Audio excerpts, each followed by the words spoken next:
দেখুন, আপনার পরিবারে ছোট, ছোট ঝঞ্ঝাট সমস্যা তো আছেই।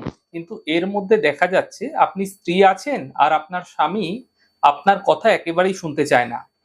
দেখুন, বশীভূত হয়ে থাকাটা ঠিক নয়।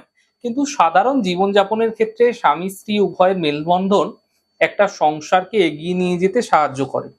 তো স্বামী আপনার কোনো কথা শোনে না। বাইরের লোকের কথা শোনে, সর্বদাই সর্বক্ষেত্রে কোনো না কোনো সমস্যা তৈরি করে ফেলে। তাকে কোনো কথা বলতে গেলেই বিবাদ, বিতর্ক, ঝঞ্ঝাট, সমস্যা তৈরি হয়ে থাকে। এমন ক্ষেত্রে আপনি কি করবেন?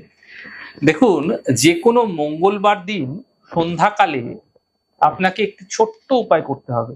আপনার স্বামী যে জুতো পরিধান করে না, সর্বদা যে জুতোটা পরে সেই জুতোটার বাম পায়ের জুতোর সমপরিমাণ, বাঁ পায়ের জুতোর যদি 200 গ্রাম ওয়েট হয়, তাহলে সেই 200 গ্রাম ওজন মাপের আটা নিয়ে আপনারা সেই আটা দ্বারা রুটি তৈরি করবেন। 2টি হতে পারে, 5টি হতে পারে, যে কটি রুটি হতে হবে সেই কটি রুটি মঙ্গলবার সন্ধ্যাকালে বা রাত্রিকালে স্বামীকে খাইয়ে দেবেন।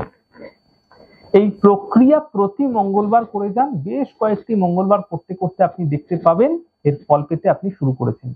এই ছোট্ট প্রক্রিয়া আপনাকে বিশেষ ফায়দা দেবে।